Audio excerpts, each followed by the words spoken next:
plongé au cœur du monde mystique de l'Afrique du Sud. Une terre d'extrêmes où de hauts sommets dénudés succèdent à des prairies foisonnantes et ondulantes.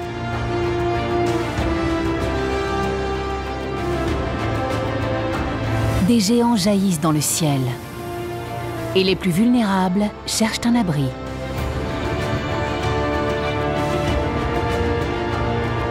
Les vastes chaînes montagneuses représentent un danger constant et un défi quotidien.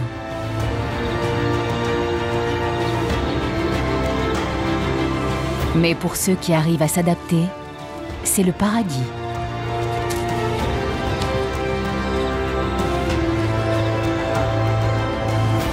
Pourtant, même pour les plus robustes, la vie n'est pas un long fleuve tranquille dans le Drakensberg, rempart de lance.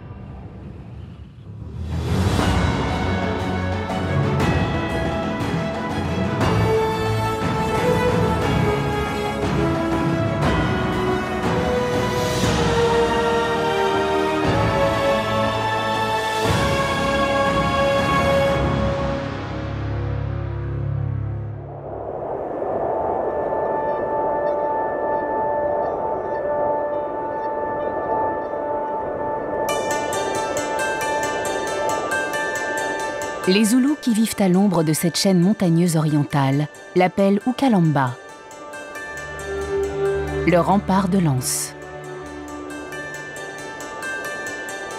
En arrivant sur leur char à bœufs, les premières colonies néerlandaises l'ont baptisé Drakensberg, la montagne du dragon. Ces deux noms sont encore utilisés aujourd'hui, mais la plupart des Sud-Africains l'appellent simplement la montagne.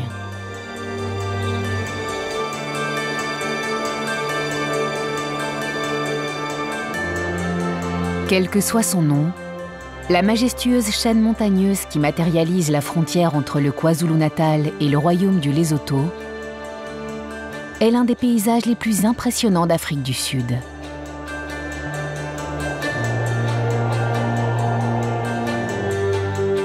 Le massif du Drakensberg s'étend sur plus de 900 km au sud de l'Afrique. Il est composé d'escarpements de quartz, de pentes recouvertes d'herbes et de 3 km de tours rocheuses telles une cathédrale. De dangereux orages peuvent éclater à tout instant.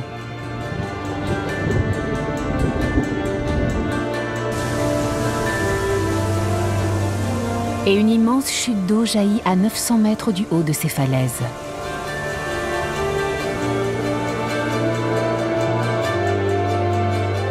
Au relief accidenté des montagnes se mêle une exceptionnelle beauté naturelle.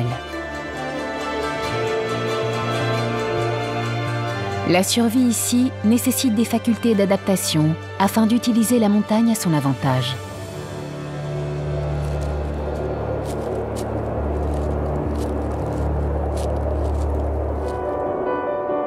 Les températures tombent souvent en dessous de zéro durant la nuit, et pour ses habitants, le soleil levant sonne la mise en route de leur corps. Le Drakensberg abrite de nombreuses espèces d'oiseaux de proie. Ils tournoient au-dessus des montagnes et planent sur de longues distances le long des falaises et des sommets.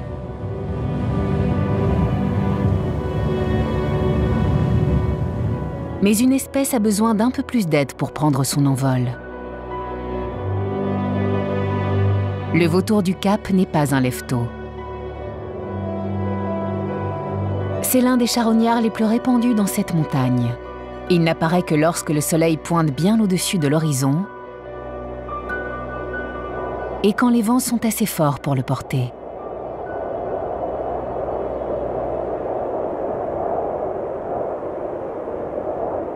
Très sociable, il niche et perche dans de grandes colonies le long des falaises, où il attend les premiers courants pour rejoindre le sommet de la montagne. Par temps clair, il est incapable de s'envoler. Avec ses 10 kilos, il est tout simplement trop lourd. Mais quand les conditions sont réunies, il s'élance au-dessus des falaises.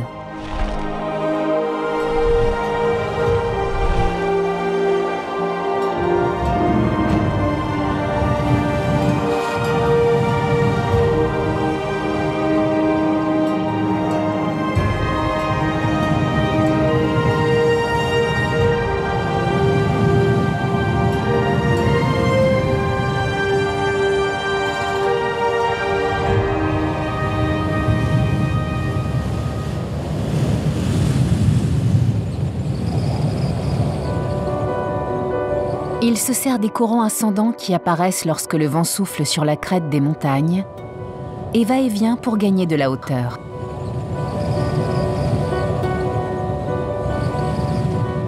Une fois élancé, le vautour bat très peu des ailes. Ses muscles sont tels qu'il est capable d'immobiliser ses ailes pour les garder étendues dans une position ascendante des heures durant. En utilisant les courants, il réduit ses nécessités de battre ses énormes ailes mesurant 1 mètre de long et utilise ainsi 3 fois moins d'énergie.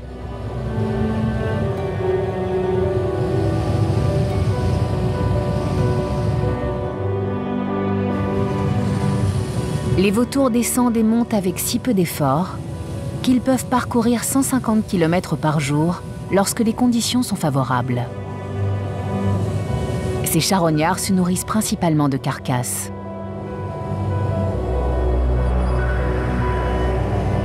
Lorsqu'ils recherchent de la nourriture, ils forment un commando dans le ciel afin de couvrir de grandes zones et localiser une carcasse exploitable.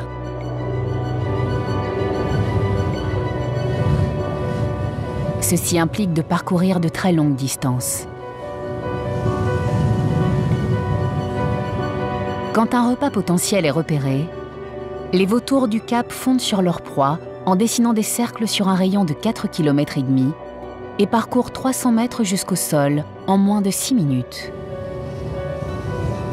Ces lourds rapaces ont évolué pour utiliser les courants ascendants et les dérives thermiques engendrées par la chaleur du soleil afin de maîtriser le ciel au-dessus du Drakensberg.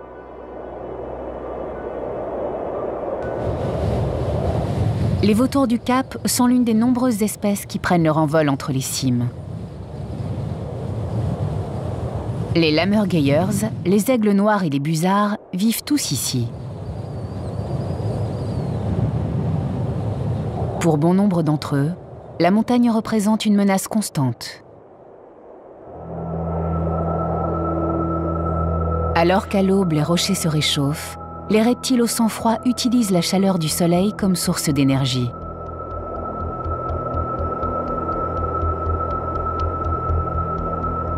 Les affleurements rocheux du Drakensberg offrent un véritable refuge pour les lézards et un lieu idéal pour paresser. Les lézards contrôlent la température de leur corps grâce au processus de thermorégulation.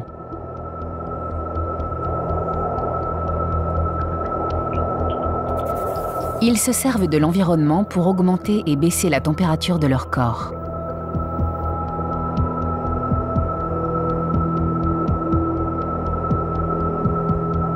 Soit en se prélassant en plein soleil, ou en trouvant abri sous un rocher.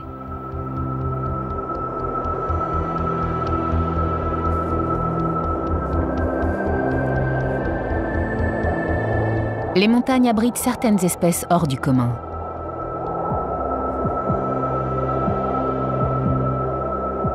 Ces cincidés mouchetés de roches semblent apprécier leur bain de soleil malgré la menace qui pèse sur eux.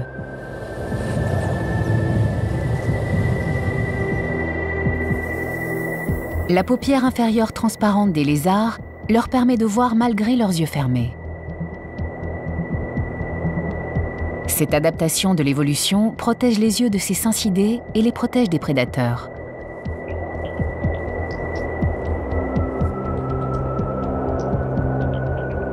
L'art du camouflage est crucial lorsque vous devez rester dehors de longues heures et que vous êtes incapable d'opérer un rapide repli stratégique. Cela permet à la gamme des roches du Sud de se fondre dans le décor et d'être invisible depuis le ciel. Les lézards du Drakensberg ne sont pas les seules créatures à dépendre du soleil.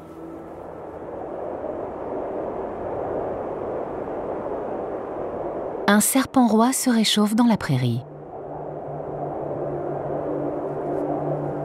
Son sang étant froid, il doit se réchauffer avant de s'adonner à ses activités reptiliennes. Comme par exemple, chercher de quoi manger.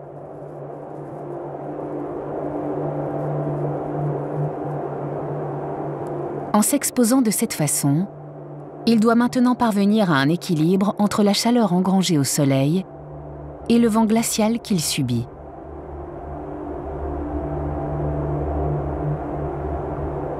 Le jour commence tout doucement. Un serpent froid est incapable de chasser.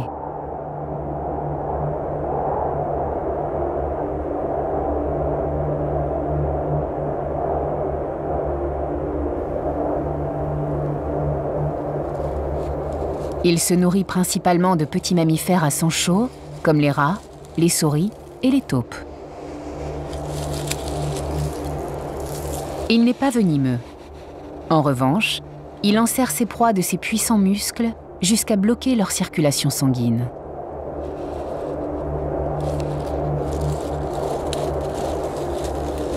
Une fois ses batteries rechargées, ce serpent d'1 mètre de long se met à la recherche de son déjeuner.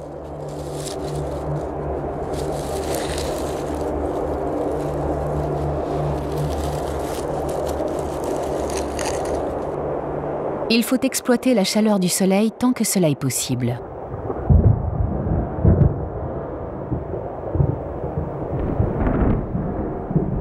En montagne, le temps peut très vite changer. À cette altitude, les nuits et les jours peuvent être très froids et les températures descendent souvent en dessous de 0. Pour survivre ici, il est fondamental de réguler sa température.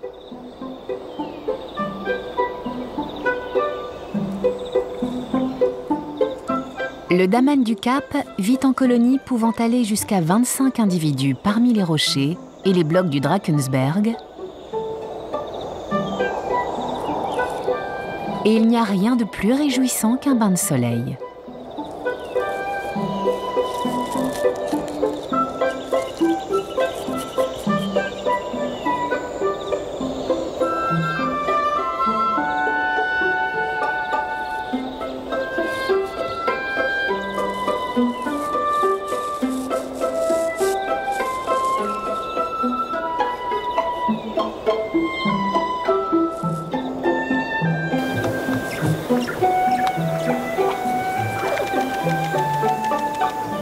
Une fois réchauffée, la colonie commence à se nourrir.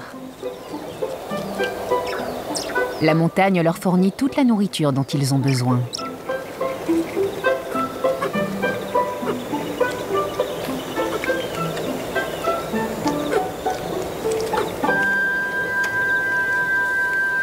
Mais les jours de chaleur, les prédateurs patrouillent dans le ciel au-dessus du Drakensberg.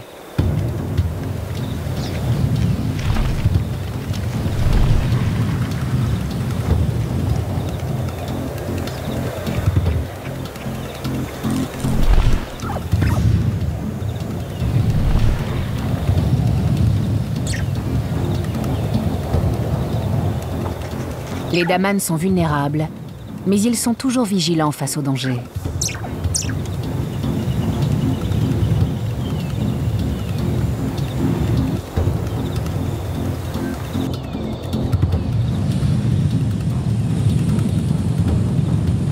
L'aigle noir plonge.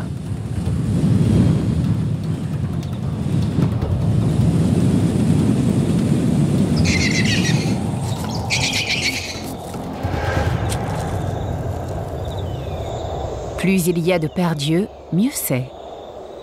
En montagne, le travail d'équipe peut vous sauver d'un destin funeste.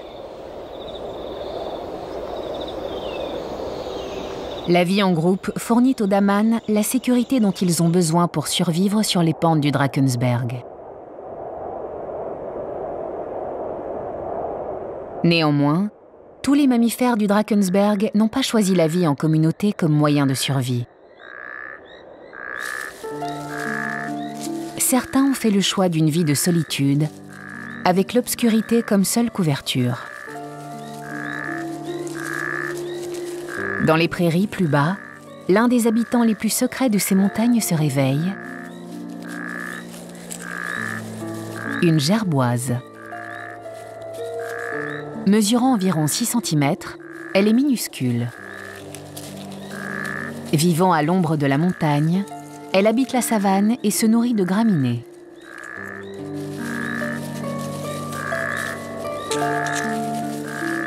Une longue queue préhensile et des doigts spécialement adaptés lui permettent de grimper aux tiges afin d'atteindre les succulentes graines qui se trouvent à leurs extrémités.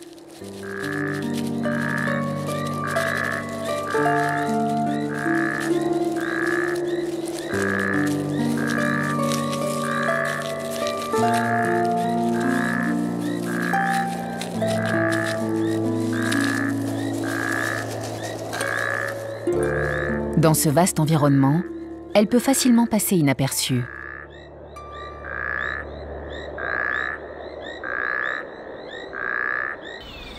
Mais le Drakensberg a vécu le pire comme le meilleur tout au long de son histoire.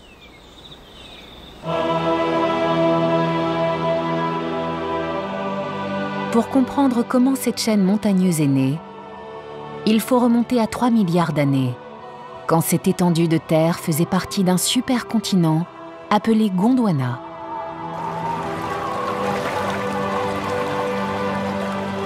Les scientifiques pensent qu'en ce temps-là, un gigantesque lac recouvrait la base de granit sur laquelle la montagne repose.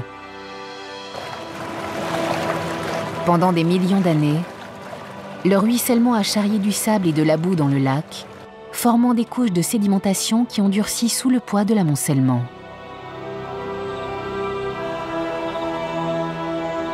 Ce processus a duré jusqu'à il y a plusieurs centaines de millions d'années.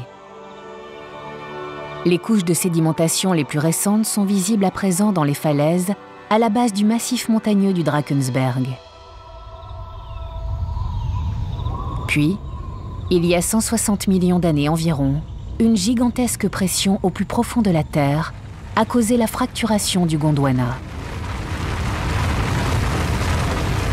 La lente dérive des plaques tectoniques a formé les continents que l'on connaît aujourd'hui. Pendant cette période de grands changements, d'importantes coulées de lave se sont immiscées dans les fractures de la croûte terrestre, durcissant sous forme de couches de basalte.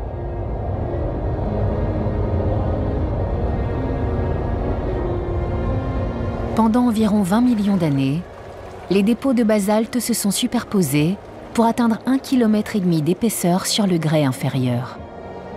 Le résultat est majestueux.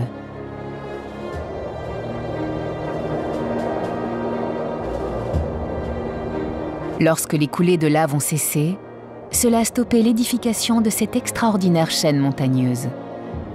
C'est alors qu'un long processus d'érosion a commencé.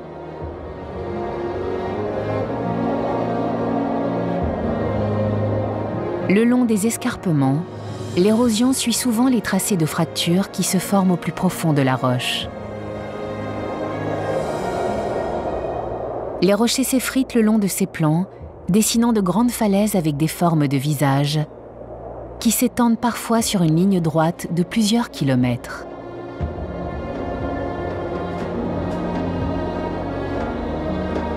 Plus haut, la plupart du basalte a déjà été érodé par le temps et les éléments. Blocs et plaques ont été dépouillés, puis pulvérisés à travers les siècles d'intempéries ou avalés par les profonds ravins du Drakensberg.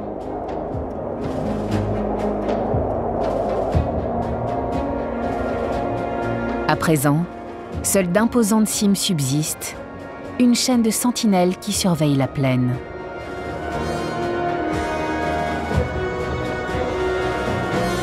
Les débris issus de ce long processus ont été transformés en terre noire qui se trouve sous les pâturages recouvrant ces pentes.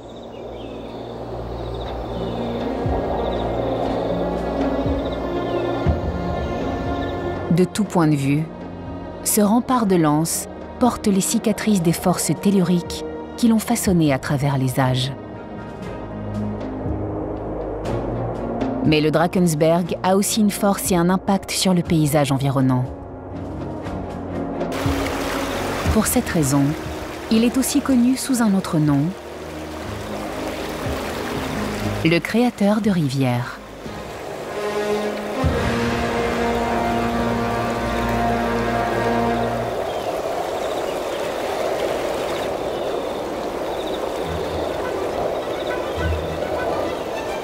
Une pluviométrie élevée combinée à un hiver neigeux et des rochers de basalte poreux font du Drakensberg le plus important bassin hydrologique d'Afrique du Sud. D'ailleurs, plusieurs fleuves importants y prennent leur source, dont 2 des plus longs d'Afrique du Sud. À l'ouest, l'Orange, long de 2200 km, se jette dans l'océan Atlantique. Et à l'est, le Toukela, long de 500 km, qui coule dans le sens opposé avant d'atteindre la côte est.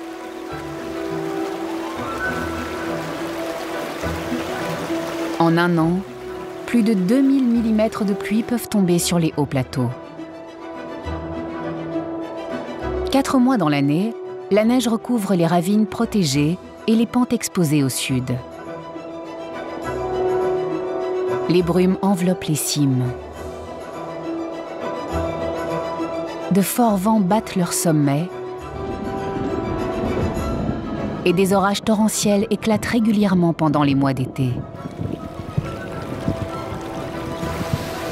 La pierre angulaire du Drakensberg déborde et coule de la montagne. Il n'y a rien de plus impressionnant que les chutes de Toukela. Avec un dénivelé de 947 mètres, ce sont les chutes les plus hautes d'Afrique et les 2e les plus hautes du monde.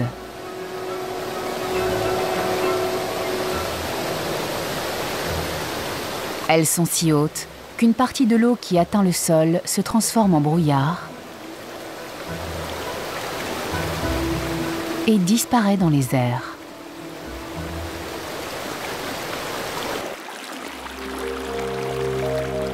Depuis toujours, les rivières du Drakensberg portent la vie malgré des conditions hostiles. Les grenouilles de rivière sont habituées au froid. Elles vivent dans les cours d'eau à haute altitude. Certaines même passent les mois d'hiver à l'abri sous une couche de glace.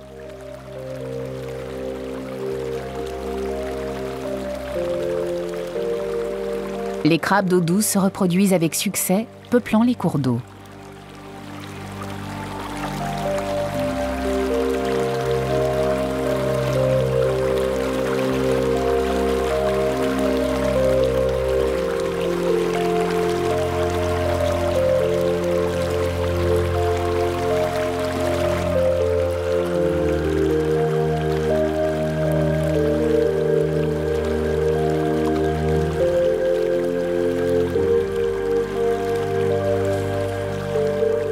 Et l'abondance de cette nature attire les visiteurs.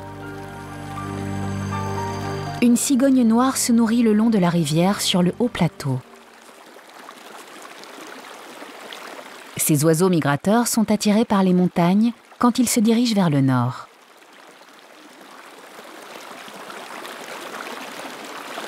Une spatule d'Afrique provient également des plaines, plus bas.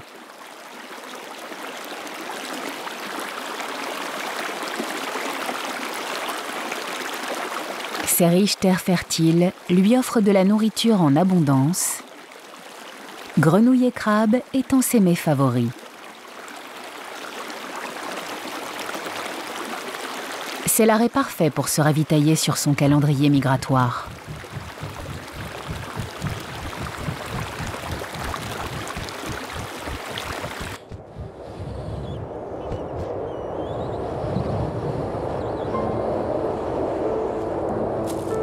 Les cours d'eau descendent la montagne et se dispersent finalement dans les vastes prairies entourant ces cimes.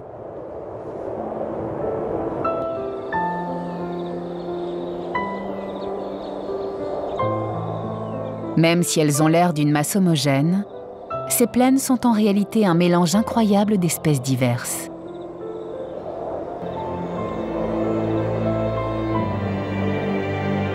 Ces prairies montagnardes jouissent d'une biodiversité exceptionnellement riche,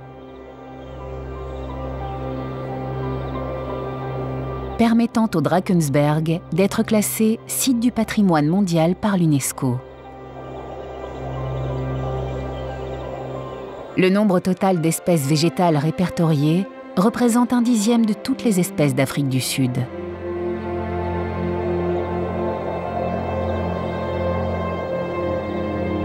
Et étonnamment, 13% de ces espèces n'existent nulle part ailleurs.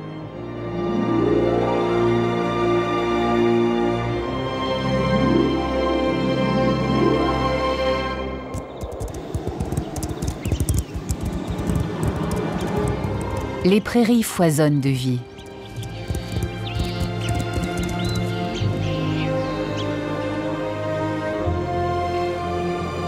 La vaste étendue de terre située au pied de l'imposant massif du Drakensberg abrite une faune aux formes et aux tailles des plus diverses. Chaque espèce s'est adaptée pour tirer le meilleur parti de ce que la nature lui offre. Mais pour ce faire, elles doivent parcourir de longues distances lorsque les ressources et la nourriture sont éloignées. Les chacals à dos noir se nourrissent des vies que la montagne prend. Ils récupèrent les carcasses.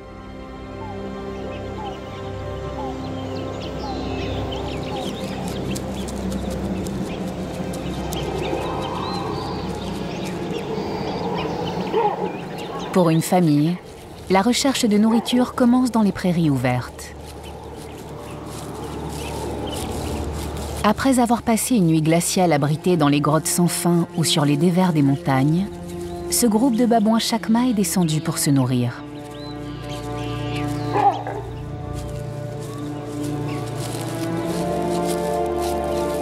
La famille se déplace en groupe et les plus petits sont portés.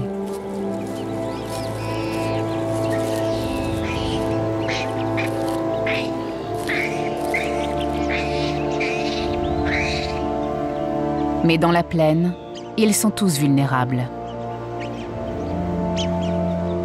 L'immensité de la plaine les expose, car les prédateurs aériens du Drakensberg représentent une menace constante même pour ces poids lourds.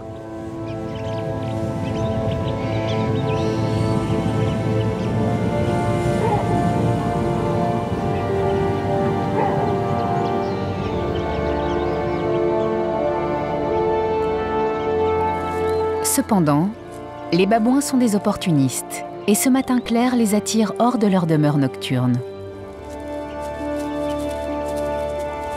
Les babouins chacma s'adaptent parfaitement et sont capables de survivre dans différents habitats. La clé de leur succès dans le Drakensberg, c'est qu'ils ne font pas la fine bouche. Leur diète est composée de tout ce qui est comestible. Quand ils cherchent à manger, ils utilisent leurs doigts pour creuser le sol dur afin d'atteindre les racines de plantes nutritives, les bulbes ou les vers. Cette technique leur a permis d'assurer leur survie dans ce paysage aride. Ces prairies attirent aussi les visiteurs qui viennent de loin.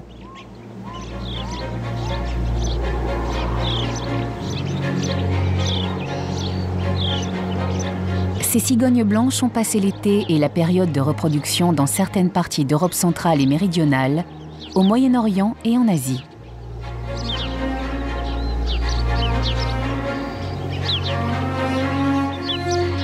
Quand l'hiver arrive, elles entreprennent une impressionnante migration à travers l'immensité du Sahara,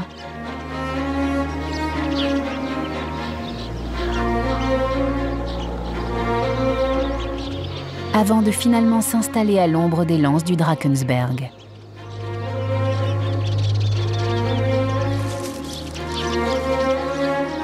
La cigogne blanche est un oiseau principalement carnivore. Elle consomme une grande variété de proies dont des serpents, des grenouilles, des insectes et à l'occasion, certaines espèces de rongeurs.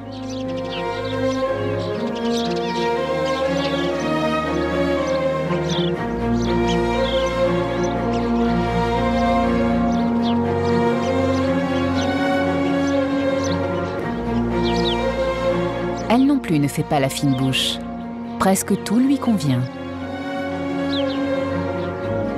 Cela lui permet de survivre grâce aux maigres offrandes du Drakensberg. La cigogne blanche est un oiseau de caractère, mais il n'est pas le seul à être attiré par le Drakensberg. En bas des plaines, de gros ruminants se rassemblent. Mais ils paraissent minuscules dans ce paysage.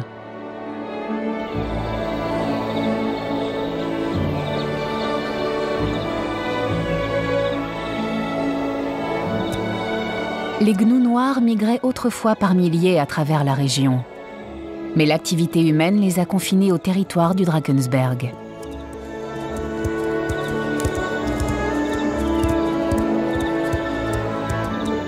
De petits troupeaux parcourent les pâturages et les plateaux pour paître. Ces survivants sont solides.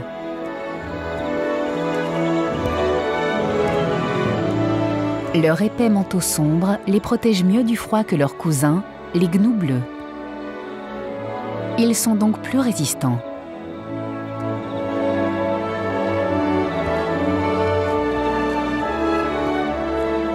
Ils n'ont besoin que de très peu de protection pendant la saison froide à cette altitude élevée.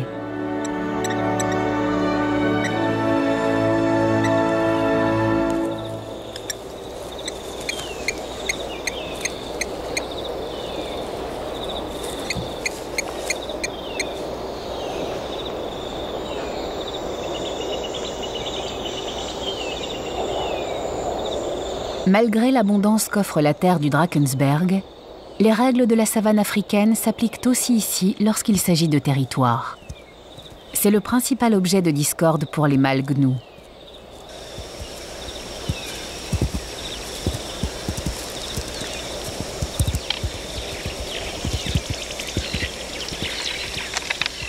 Leurs territoires doivent être à la fois source de nourriture, d'eau, et doivent fournir un sol ferme durant les pluies.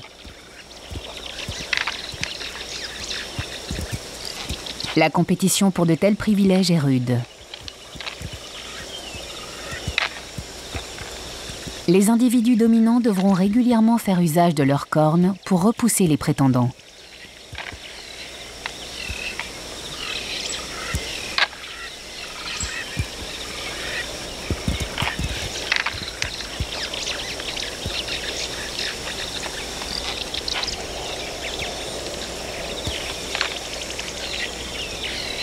Les combats sérieux, quoique rares, peuvent avoir une issue fatale.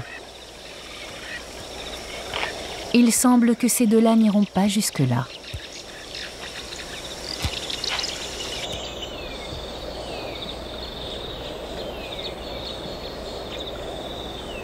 Avec tant de ruminants en compétition pour cette succulente herbe grasse de montagne, certains ont dû se résoudre à trouver un territoire plus haut. L'antilope grise vit sur ces pentes abruptes.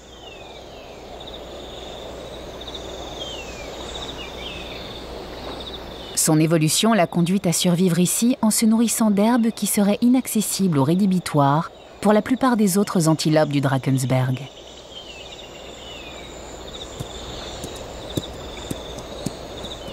L'antilope grise vit dans les zones les plus arides du Drakensberg, où certaines des premières espèces à s'y être installées continuent de prospérer.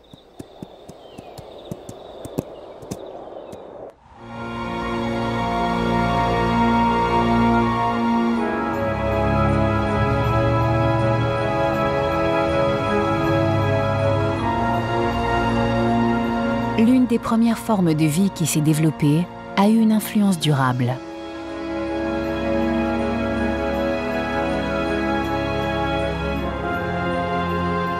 L'arrivée du lichen constitue une étape essentielle dans la colonisation de la roche nue.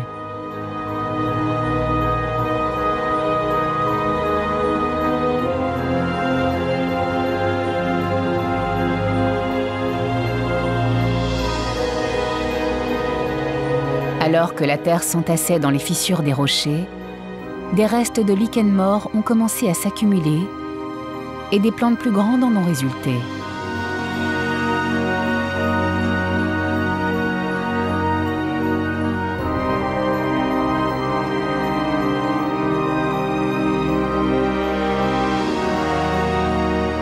Quand ils colonisent une roche, ils la fendent encore plus et ils ajoutent leur propre corps mort à la pile.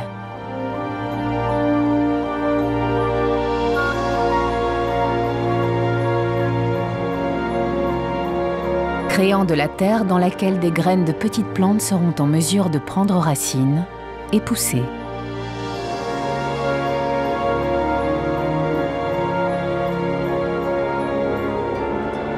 Mais l'ensemble du processus commence avec l'humble lichen.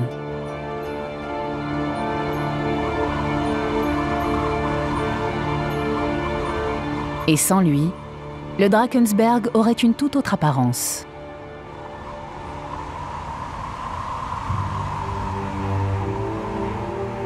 Partout sur ce territoire, la faune et la flore s'est adaptée pour survivre à des conditions extrêmes. À cette altitude élevée, le sol est comme une éponge sèche.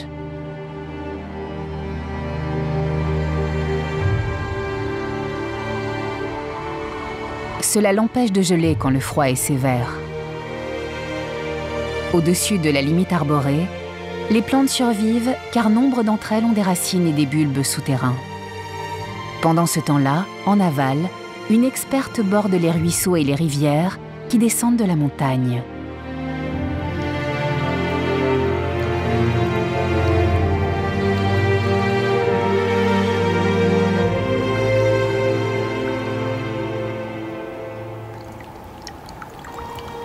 C'est la mousse, et elle est parfaitement adaptée à son environnement humide. Faisant partie d'une ancienne lignée, elle fait partie des premières plantes à avoir colonisé les massifs montagneux. À l'instar du lichen pionnier. Elle prospère idéalement sur les parois rocheuses humides et ombragées du Drakensberg, qui est son habitat favori.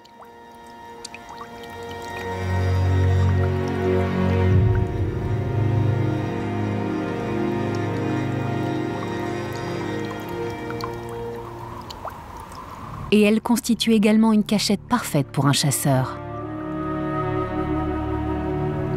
Le cobra du Cap se sert de son environnement comme camouflage.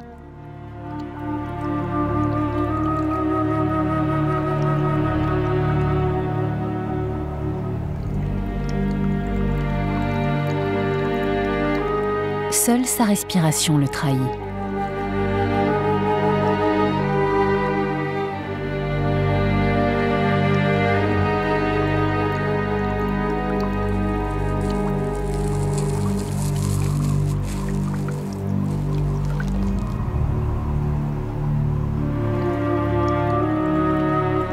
Tapis le long des ruisseaux, rivières et marais du Drakensberg, il est à la recherche de son repas.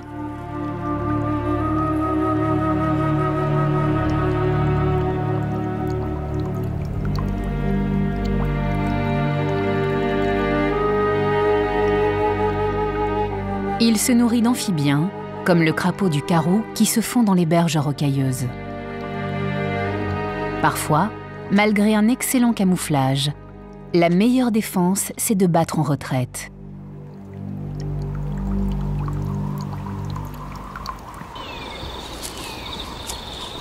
Tandis que la lumière du soir caresse la prairie, ses habitants se dirigent vers un abri.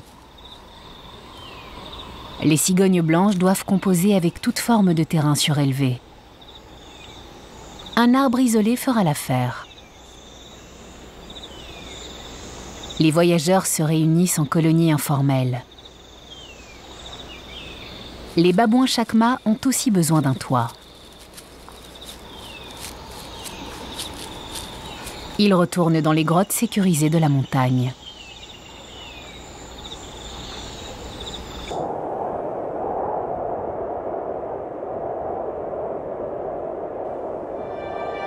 Ce ne sont pas les premiers primates à utiliser des grottes pour abri.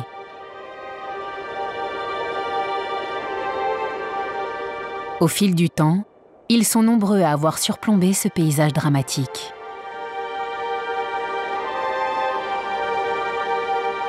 Formées au cours des siècles par un long processus d'érosion, ces cavités ont servi de refuge face aux éléments de la nature. Pendant plus de 4000 ans, elles ont abrité les indigènes San, qui se sont adonnés à l'art rupestre.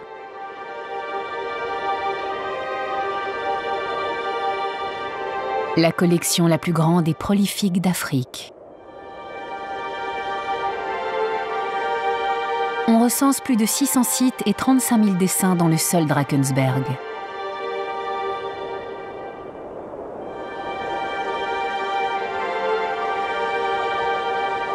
Les Bushmen ont été attirés par l'abondance du gibier des pâturages environnants.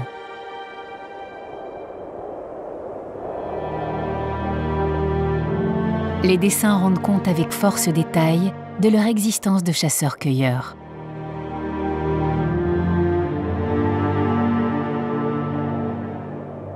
Parmi les animaux figurant sur ces peintures, l'élan a un rôle prépondérant.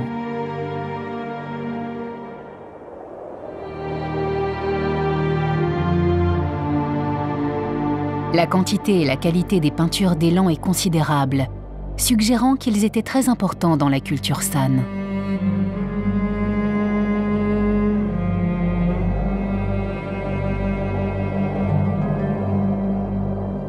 Alors que la plupart des autres animaux sont peints de façon monochrome, les élans, eux, sont déclinés dans plusieurs couleurs, avec des techniques d'ombre sophistiquées.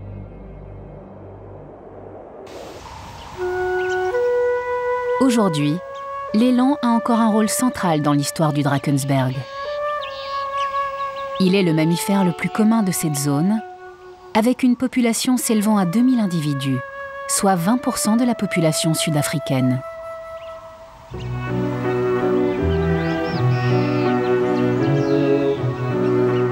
L'élan du Cap se déplace habituellement par troupeau de 15. Même à distance, ce géant de 900 kg est reconnaissable entre tous.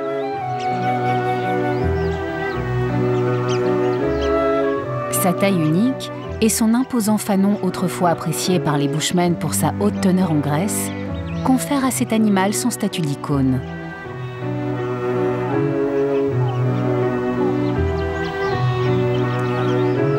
La montagne a protégé la vie à travers les âges.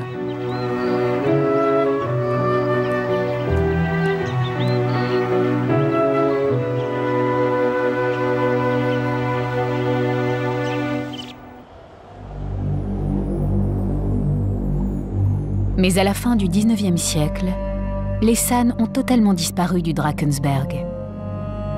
Ils ont été chassés par les colons européens,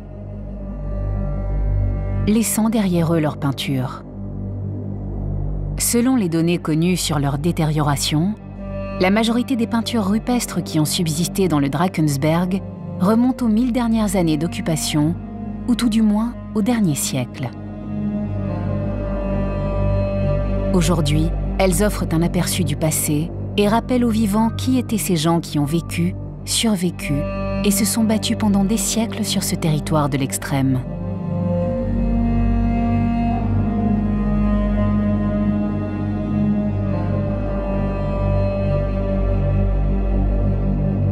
Tandis que certains sont venus et repartis, d'autres sont restés et ont prospéré.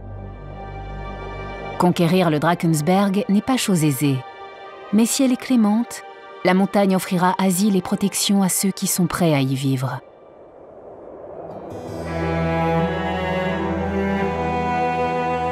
L'imposant rempart de Lens est un formidable mais impitoyable paysage. Un territoire hostile à l'état sauvage, où règnent des conditions qui font de chaque jour un défi.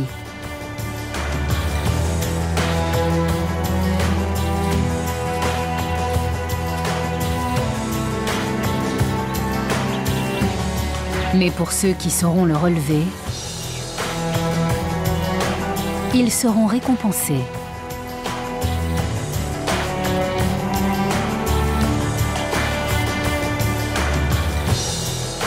Dans les recoins cachés de la montagne, une foule de créatures a trouvé refuge.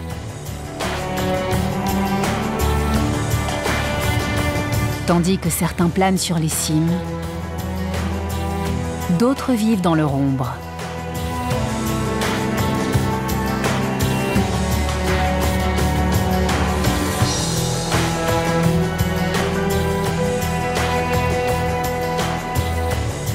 S'étendant aussi loin que l'œil puisse voir, il est appelé rempart de lance non sans raison. Royaume de contraste, cet implacable territoire abrite également une vie si riche qu'il est l'un des plus grands trésors cachés d'Afrique du Sud.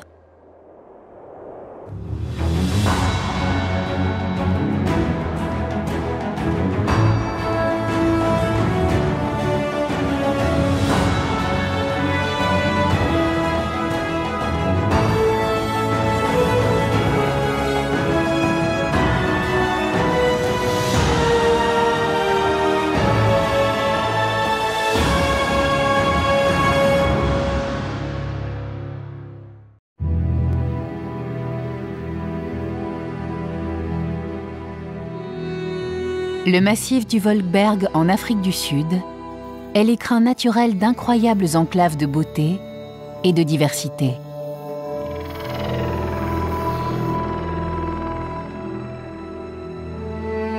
Un monde perdu, voilé de brumes argentées. Le royaume somptueux de la reine de la pluie.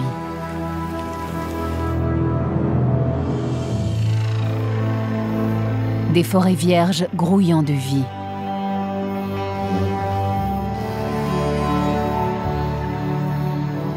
Des plantes préhistoriques géantes, témoins du temps où les dinosaures régnaient sur notre planète. Découvrez l'ultime bastion montagneux de la forêt primaire africaine.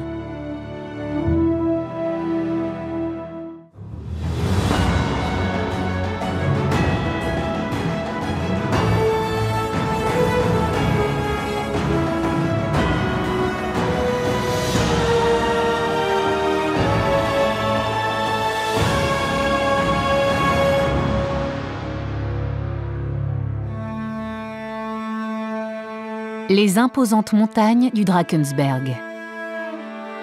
400 km de cimes escarpées, longeant la côte orientale de l'Afrique du Sud.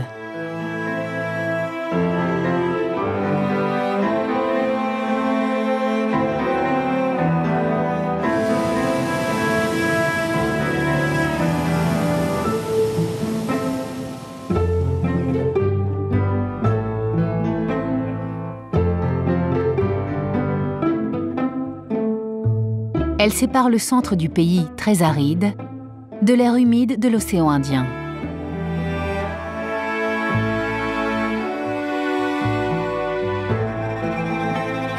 Aux confins septentrionaux de cette cordillère montagneuse se trouve le massif du Volkberg, ce qui signifie la montagne nuageuse en afrikaans.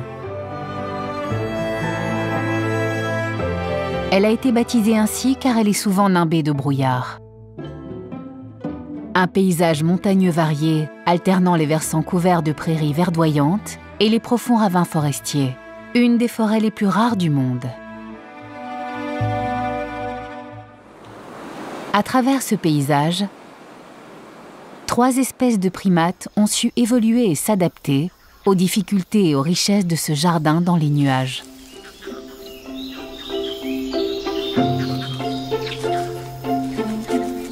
C'est l'été dans le Volkberg et ces vervets sont à la recherche d'un petit déjeuner. Les vervets vivent un peu partout en Afrique du Sud. Mais ils quittent rarement la cime des arbres où ils se sentent en sécurité. Ils vivent en groupe dans des clans familiaux comptant parfois jusqu'à 70 membres.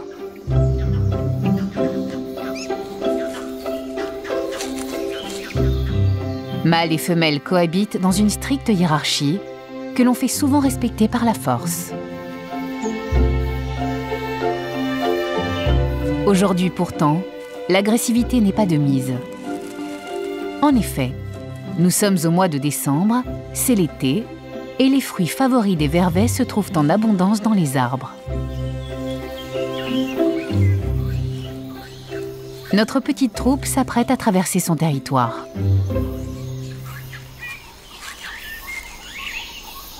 Les singes sont en route pour l'extraordinaire forêt de cicadales de Modjadji, qui se trouve également dans ce massif montagneux.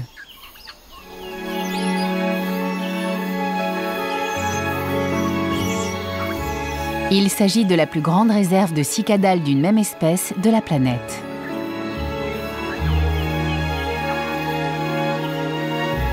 Les cicadales sont des plantes préhistoriques qui existaient déjà au temps des dinosaures. Pendant le Jurassique, il y a près de 180 millions d'années, les cicadales comptaient parmi les plantes les plus courantes. Si l'histoire de cette forêt est ancienne, il faut savoir que chaque arbre pousse très lentement et a une durée de vie très longue. Certains d'entre eux ont plus de 1000 ans. Cette forêt originelle, qui pousse ici depuis plusieurs millénaires, est aujourd'hui menacée par l'invasion d'arbres exotiques. En effet, la forêt est cernée par des plantations d'arbres.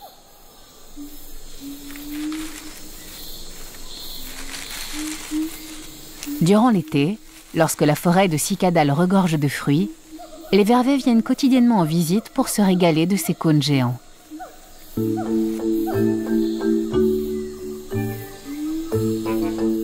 Mais les vervets ne sont pas les seuls singes à venir récolter les fruits des forêts enchantées de cette chaîne montagneuse.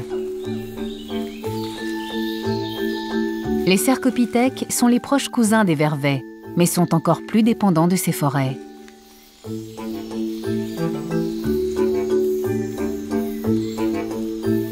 Ils constituent l'unique espèce exclusivement arboricole de la région.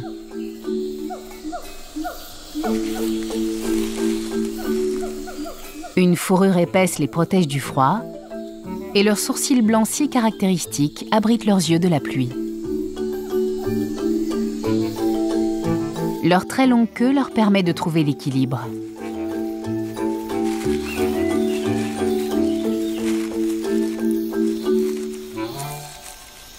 Pour ces singes qui vivent à 20 mètres au-dessus du sol, dans un écosystème menacé, chaque jour qui passe est un numéro d'équilibriste.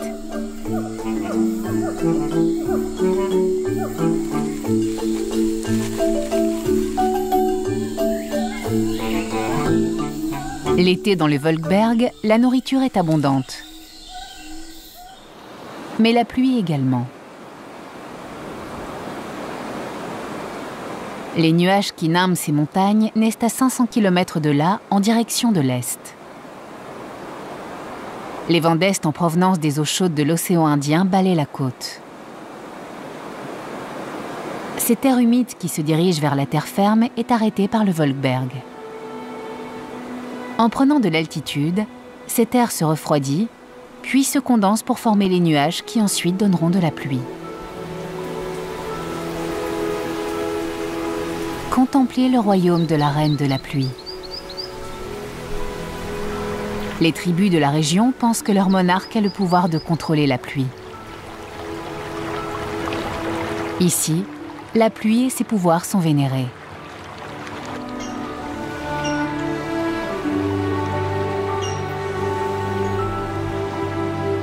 Pendant tout l'été, les plaines à flanc de montagne sont copieusement arrosées, ce qui crée les conditions idéales pour permettre à l'herbe de pousser. Plus d'une cinquantaine d'espèces animales vivent dans ces prairies et se sont adaptées à ces sols très irrigués mais pauvres en nutriments.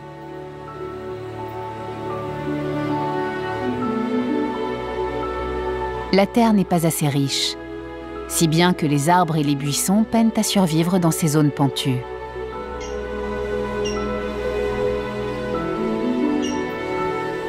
Par ailleurs, ils doivent aussi affronter les feux saisonniers. Les forêts ne peuvent donc survivre que dans les ravins humides.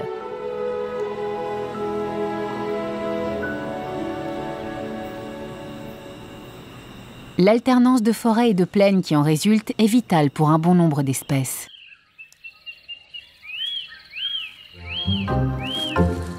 Les babouins chacmas sont les plus grands singes de la région.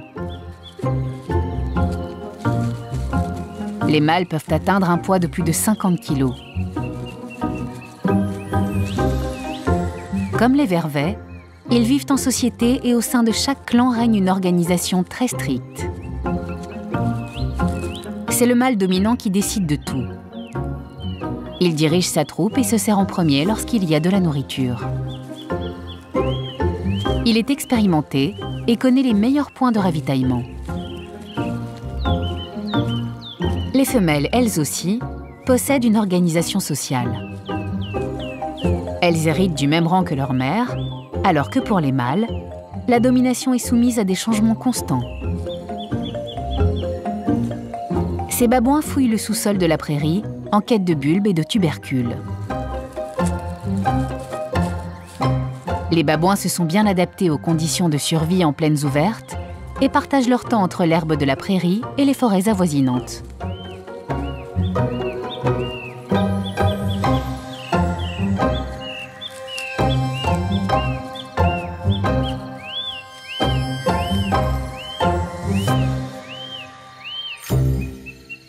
Mais d'autres espèces ont élu domicile dans ces prairies dégagées.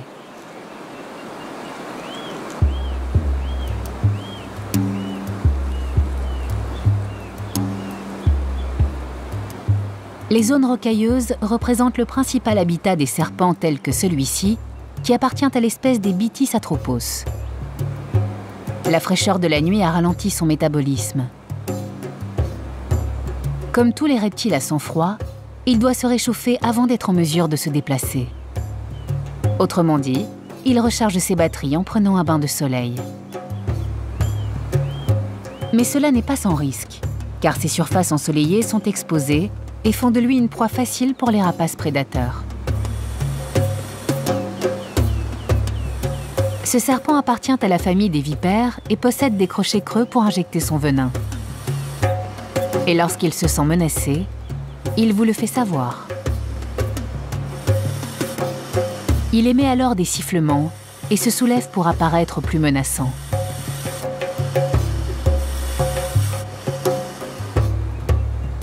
Sa tête est triangulaire pour laisser de la place aux glandes à venin situées sous sa mâchoire supérieure.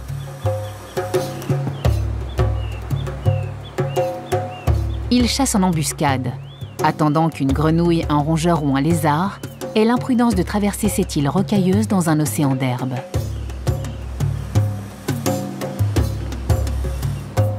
Mais aujourd'hui, il n'est pas encore assez réchauffé pour chasser.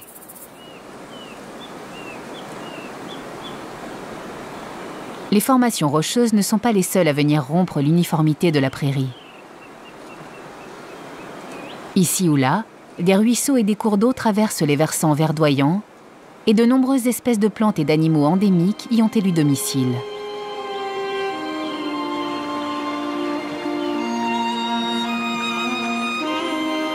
La chaîne du Volkberg constitue un seul et immense réservoir d'eau. La montagne, comme une éponge, absorbe l'eau avant de la libérer lentement en une myriade de ruisseaux qui confluent ensuite en rivières, qui iront se jeter dans l'océan.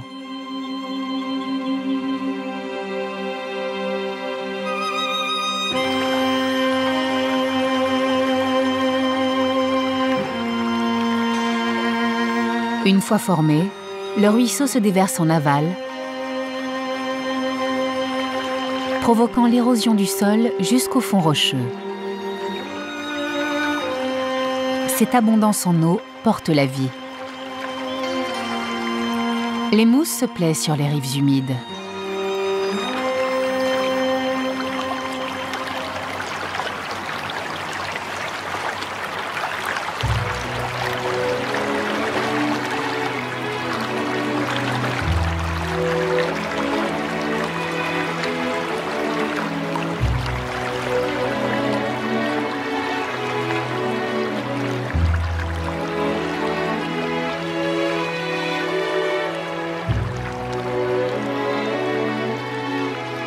Les algues recouvrent les rochers et se nourrissent des nutriments dissous dans l'eau.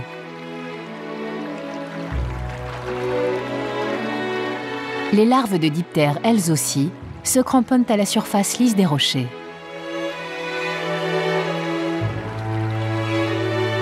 Les larves de simulis filtrent le plancton contenu dans l'eau.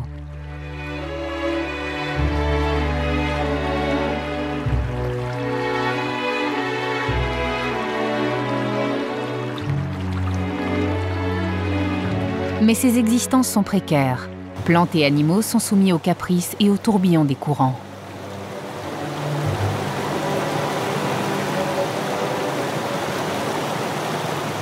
Des crues peuvent emporter les algues et déloger les invertébrés de leurs rochers. À l'inverse, les périodes de sécheresse prolongées risquent de voir les ruisseaux s'assécher.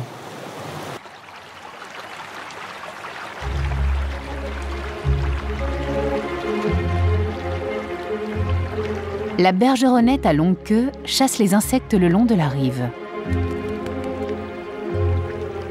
Un couple tel que celui-ci peut occuper un même territoire toute sa vie.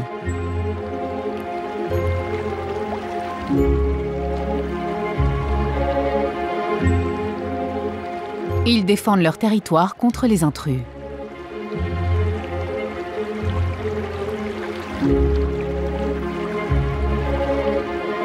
Pour ce faire, il vaut mieux être deux. Et les bergeronnettes qui partagent un territoire trouvent plus de nourriture que celles qui vivent seules.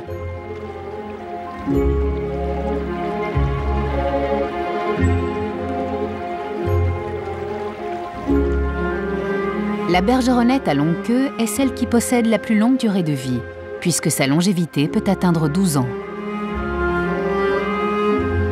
Les bergeronnettes à longue queue agitent leur queue sans arrêt. On pense que cela sert à indiquer à leurs prédateurs qu'elles sont sur leur garde, prêtes à réagir au moindre danger.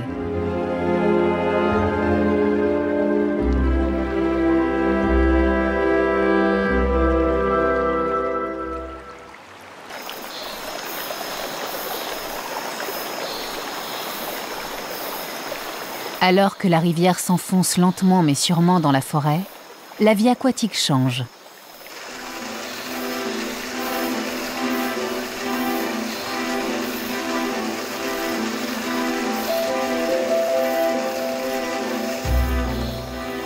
La surface de l'eau est moins ensoleillée, si bien que les algues sur les rochers sont moins nombreuses.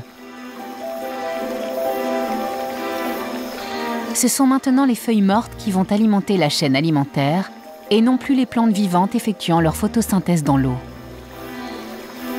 Les espèces animales vivant dans cette zone sont différentes.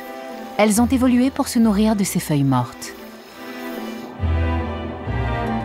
Dans les trous d'eau, on trouve des vairons. Cet habitat ombrageux convient aussi parfaitement aux grenouilles.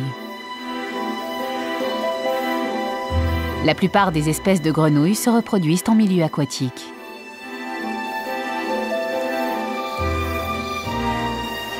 Ce mâle de l'espèce Amiesia queketi s'est accroché à sa partenaire pour l'accouplement.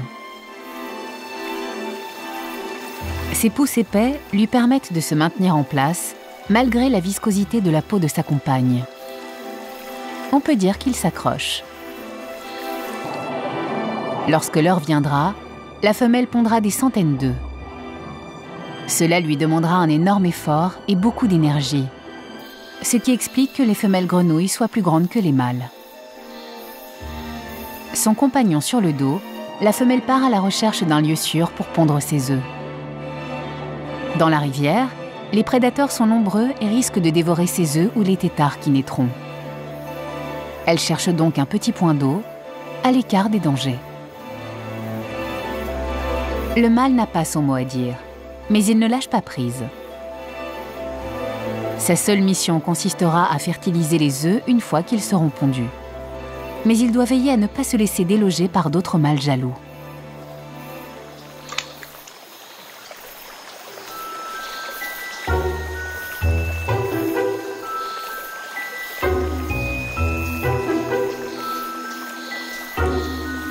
Un mâle célibataire tente de s'interposer par la force.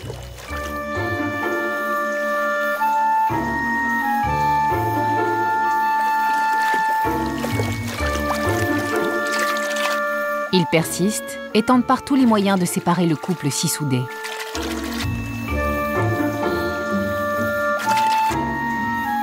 Mais la femelle est satisfaite du partenaire qu'elle s'est choisi et éloigne le courtisan insistant.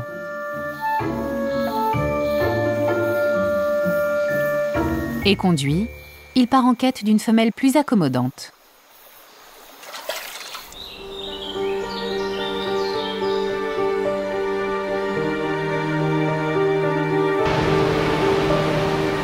les ruisseaux se regroupent pour former des rivières toujours plus larges.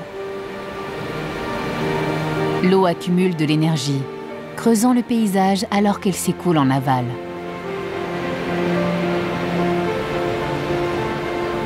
Lorsque les formations rocheuses résistent à l'érosion de l'eau, on voit apparaître des chutes d'eau.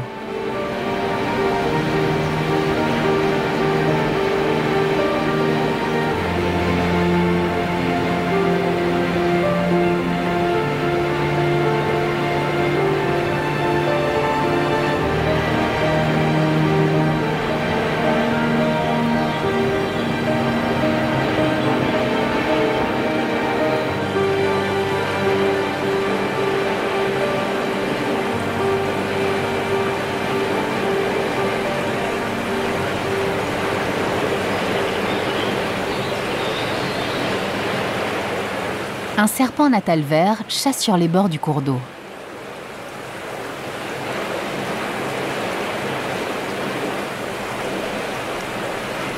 Il ressemble à s'y méprendre au mamba vert, un serpent mortel, mais il est inoffensif.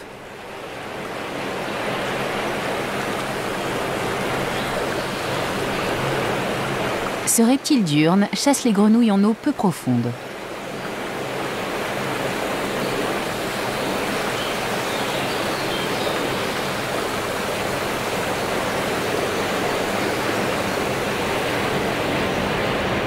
Les serpents sont d'excellents nageurs, mais les courants dans ce torrent de montagne sont puissants.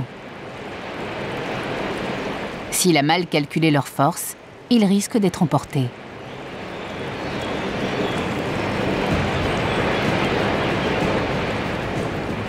Les rochers sont humides et glissants, et ils luttent pour ne pas tomber.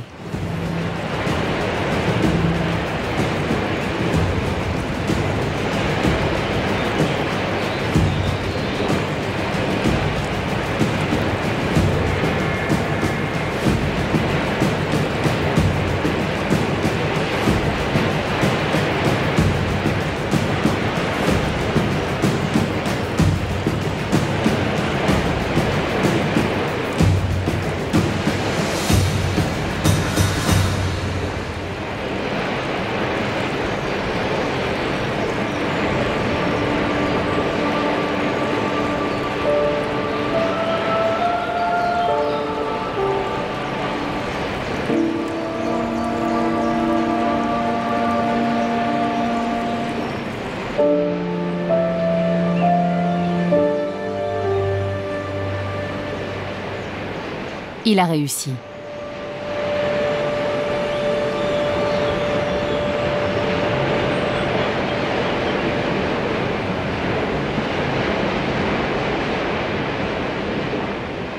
Les cours d'eau qui lézardent le paysage constituent l'énergie vitale de ces forêts primaires.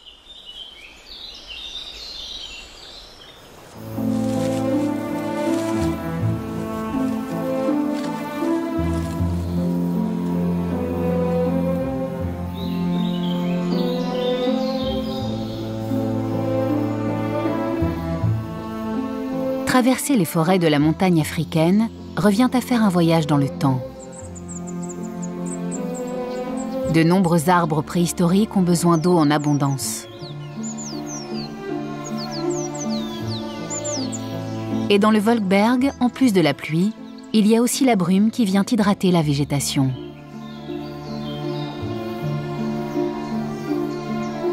Partout, des gouttes de rosée recouvrent le paysage.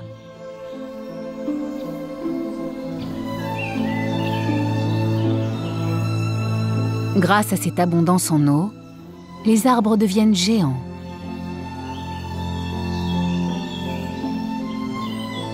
Ces forêts se nourrissent d'eau et de lumière.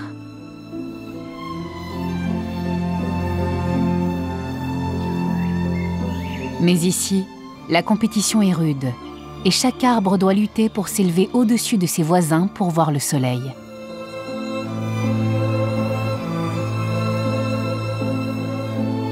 Les feuilles, telles des panneaux solaires, capturent l'énergie de la lumière pour la convertir en nutriments qui permettront aux végétaux de pousser et de nourrir tous les habitants de la forêt. Sous la canopée, la forêt est sombre, humide et ombragée.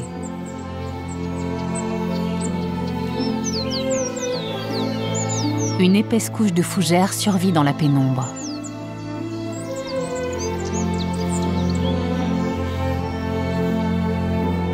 La forêt n'est pas uniforme. Elle est composée d'une mosaïque végétale. De jeunes arbres luttent pour s'enraciner dans la forêt sombre. Parfois, il s'agit simplement d'être au bon endroit, au bon moment. Car même le plus fort des arbres finira par tomber un jour, créant ainsi une ouverture permettant à la lumière d'atteindre les recoins inférieurs de la forêt. Et pour ces arbres ambitieux, c'est une chance unique de se faire une place au soleil.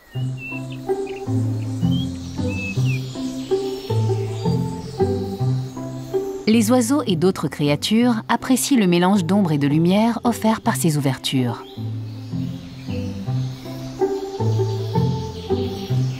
Un petit caméléon du Volkberg se dort au soleil.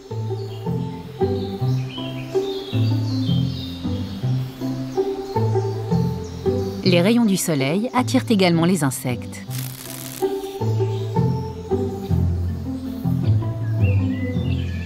Les caméléons restent prudents quand ils sont à découvert, conscients qu'à tout moment, un rapace peut attaquer.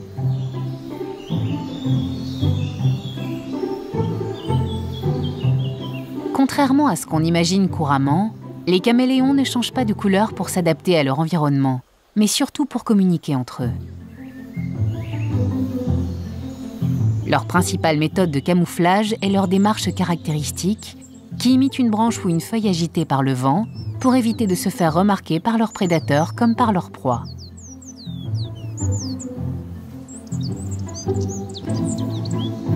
Les caméléons ne peuvent pas boire dans un point d'eau. Ils ne peuvent s'hydrater qu'avec les gouttelettes de rosée sur les feuilles ou les branches.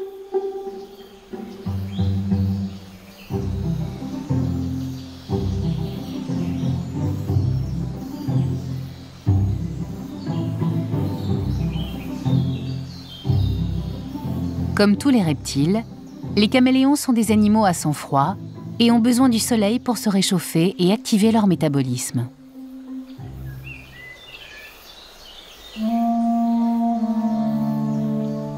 Dans ces forêts, les rayons du soleil sont si précieux que certains végétaux sont prêts à tout pour trouver assez de lumière pour pousser.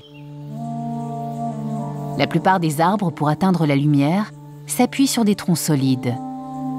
Mais certaines espèces contournent le système. Ainsi, le figuier étrangleur parasite les autres arbres et les utilise comme de véritables échafaudages pour élever leurs feuilles. Une fois que l'arbre support ne lui est plus utile, il l'étouffe, se débarrassant ainsi d'un concurrent gênant.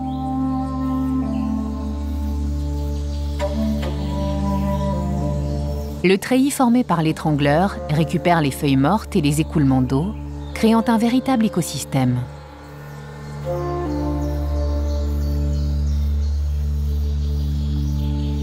Des plantes épiphytes poussent dans les replis du figuier étrangleur. Contrairement à lui, elles ne causent aucun dommage à leur hôte et restent à sa surface, s'appuyant sur les fissures et crevasses de son écorce pour s'élever vers le soleil.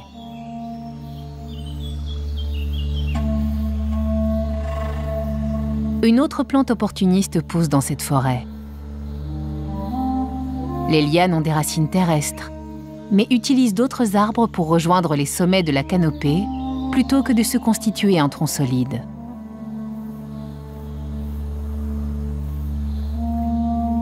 Les arbres qu'elles choisissent grandissent moins vite et se reproduisent moins bien.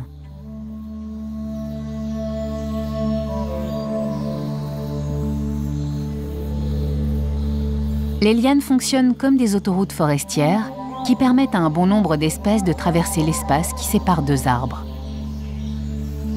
Si cela confère un avantage à ces animaux, c'est encore au détriment des arbres, puisque ce sont les lianes qui permettent à des parasites et à des herbivores d'atteindre la canopée.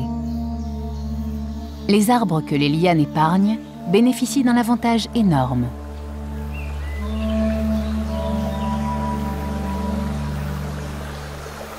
Pour le petit caméléon de Volkberg, les ruisseaux et les rivières constituent des barrières infranchissables. Sauf si l'autoroute de liane vient à sa rescousse. Cette liane épineuse relie les carrés forestiers entre eux, en permettant aux petits animaux de traverser les cours d'eau.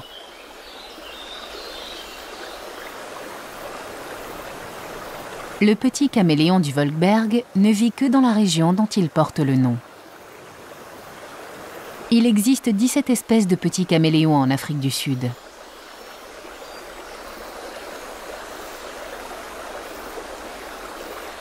Il est passé sur l'autre rive grâce au pont de liane.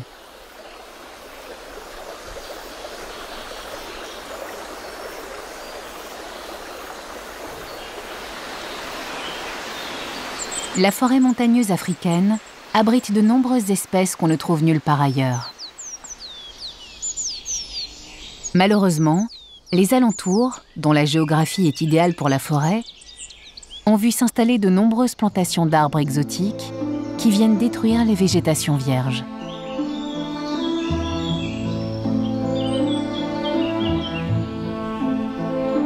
Les vallées du Volkberg constituent un des ultimes refuges de la forêt montagneuse africaine, parfois appelée afromontagne. Seulement 1,5% du territoire sud-africain convient à la forêt vierge africaine. Vous en voyez ici les derniers fragments.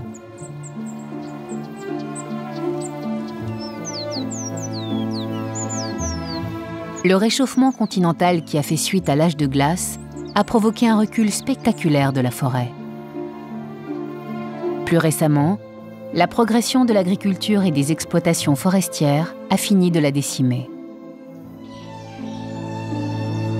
Elle est cernée par des plantations d'eucalyptus australiens et de pins européens et américains, autant d'espèces exotiques en Afrique.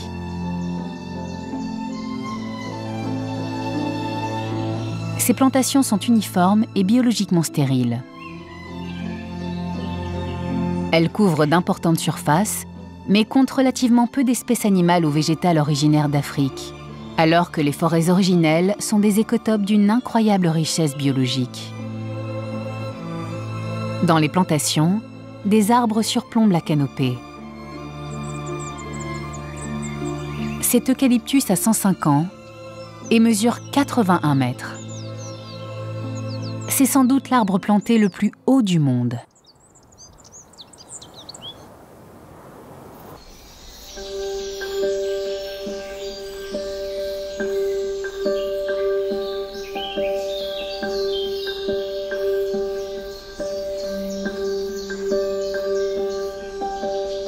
La réserve forestière de Woodbush Forest, située au nord du Volkberg, est la deuxième plus grande zone de forêt vierge d'Afrique du Sud.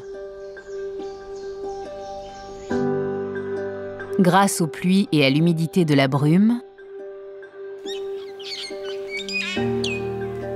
c'est l'habitat idéal pour de nombreux oiseaux, dont le très rare perroquet robuste.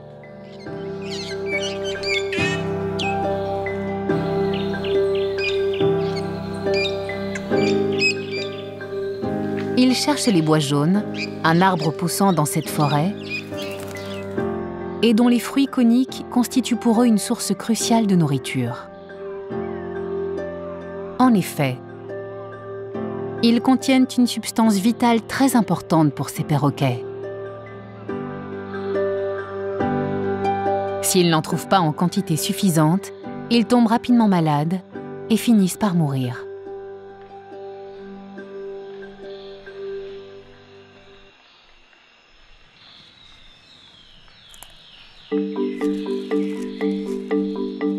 Les cercopithèques aussi apprécient les fruits des bois jaunes, mais ils sont moins exclusifs. Ils peuvent aussi se nourrir de fruits, de graines, de fleurs ou même de champignons. Les feuilles et les insectes figurent aussi au menu et constituent des apports en protéines. Les cercopithèques vivent en clans de 14 à 30 individus, dont un seul adulte mâle et de nombreuses femelles et jeunes singes. Les mâles quittent leur groupe lorsqu'ils sont âgés de 6 ans environ, soit pour former leur propre famille, soit pour rejoindre un groupe de mâles célibataires.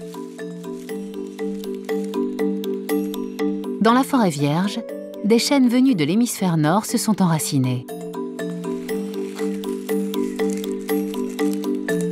Les cercopithèques, des gourmands très adaptables, s'y sont habitués.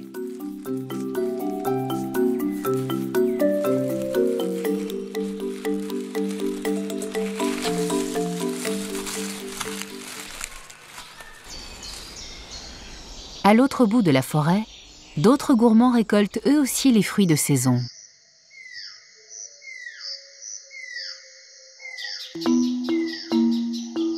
Durant l'été, les cicadales de Modjadji sont couverts de cônes. C'est un festin immanquable.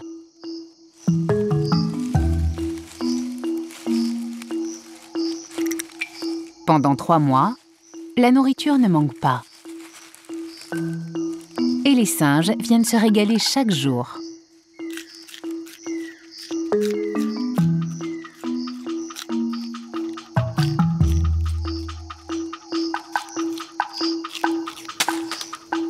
Les cicadales sont impropres à la consommation humaine. Ils peuvent même être toxiques. Mais pour les vervets, ce féculent est inoffensif et nutritif. Ils ne sont pas les seuls à ripailler en forêt.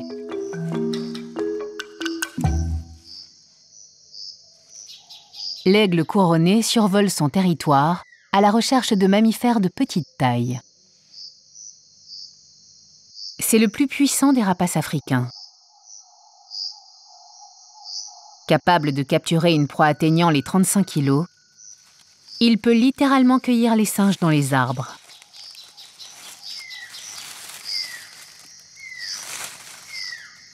Pourtant, ce formidable chasseur n'arrive pas à la cheville d'un prédateur bien plus discret. En effet, l'espèce la plus meurtrière en ces forêts majestueuses n'est autre que l'araignée. Cela paraît incroyable, mais le poids des papillons dévorés par les araignées en 1 an dépasse celui des singes capturés par les aigles couronnés. En effet, face aux géants de la forêt, il est aisé d'oublier les espèces plus petites.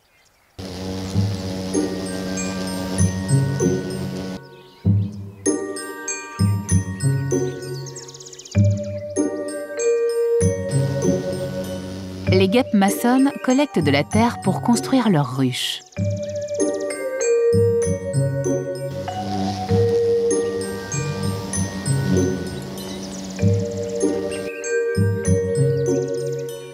Dans la nature, les plus petites créatures ont parfois un impact majeur.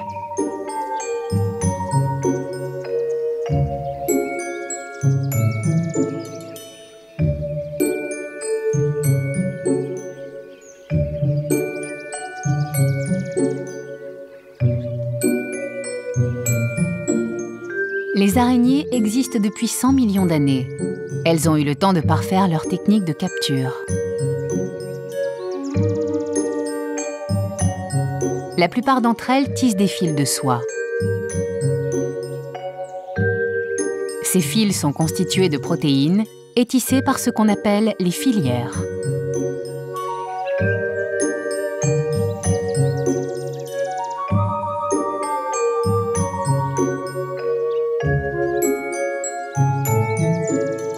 La soie des araignées est une des matières les plus résistantes de la Terre, ramenée à son poids.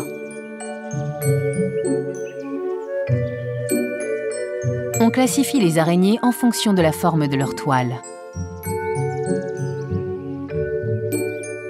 Il y a la toile en nappe, en dôme, en collerette ou en tube, et la plus grande de toutes, la toile orbiculaire, tissée par les araignées Nephila.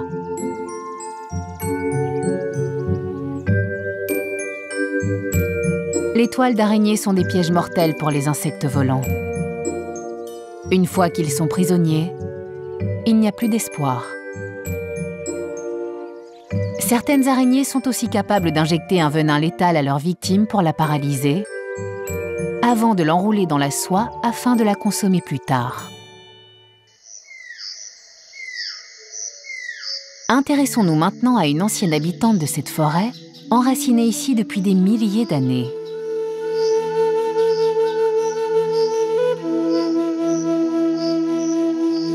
Il s'agit de la cicadale géante de Modjadji. Elle peut atteindre 13 mètres de hauteur, ce qui en fait le plus grand spécimen de cette espèce.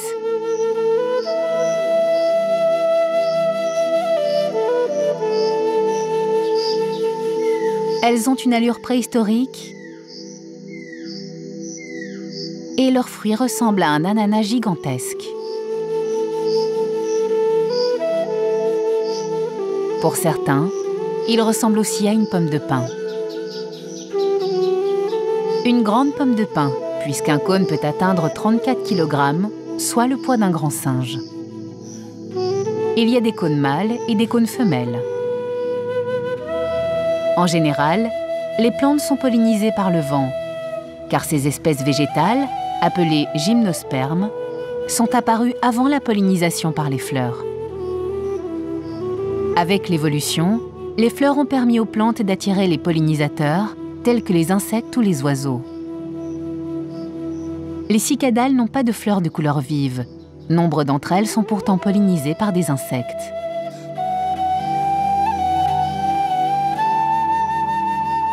L'étude des cicadales pousse certains chercheurs à penser que la pollinisation animale pourrait être antérieure à l'apparition de fleurs.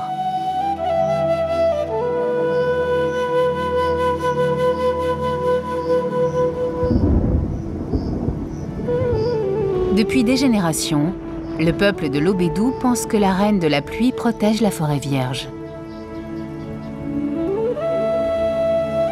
À part à Modjadji, les cicadales sont une des espèces végétales les plus menacées au monde,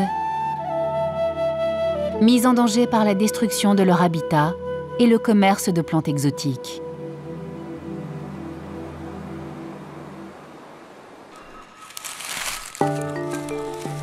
La générosité des forêts de Modjadji simplifie la vie des familles de vervets qui trouvent plus facilement de la nourriture.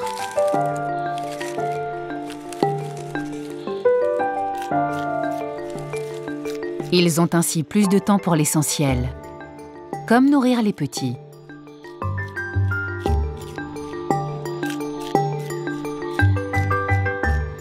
Les femelles vervets passent toute leur vie au sein de leur clan. Mais les mâles, une fois qu'ils ont atteint l'âge adulte, migrent dans d'autres clans pour enrichir le capital génétique.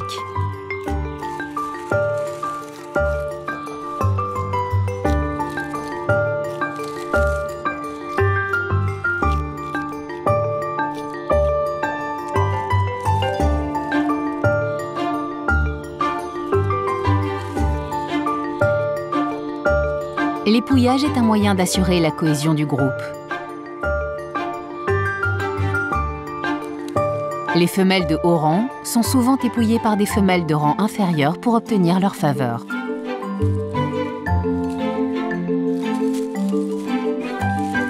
L'épouillage est plus rare entre mâles, et certains ne s'y prêtent absolument jamais.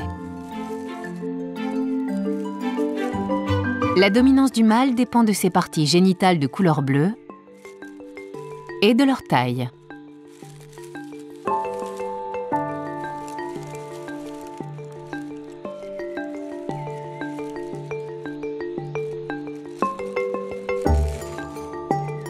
Mais quand la nourriture est si abondante, ils sont plus occupés à se nourrir qu'à se jauger.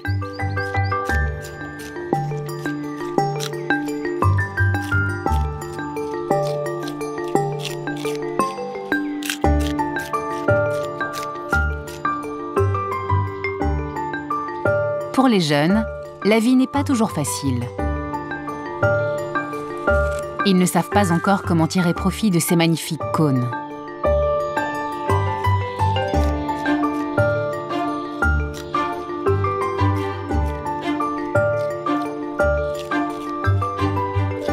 Mais la persévérance est toujours récompensée.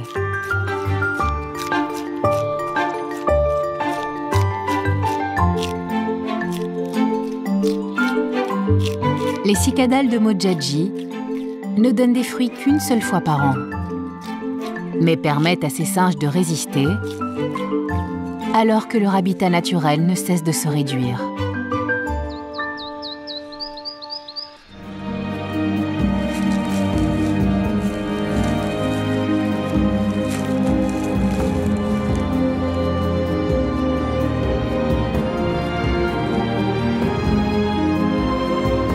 Depuis toujours, les espèces animales et végétales des montagnes dans les nuages d'Afrique du Sud fascinent.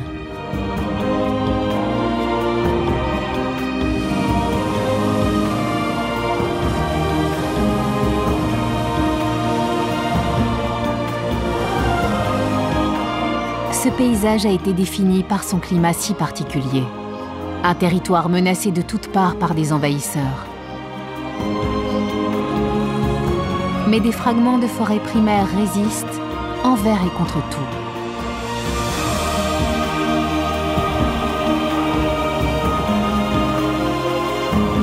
Elles abritent une extraordinaire diversité de faune et de flore.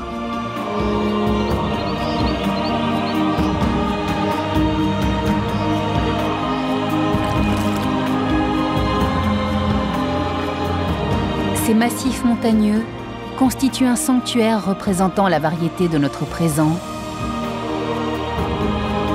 mais offrent également une merveilleuse vitrine sur notre passé.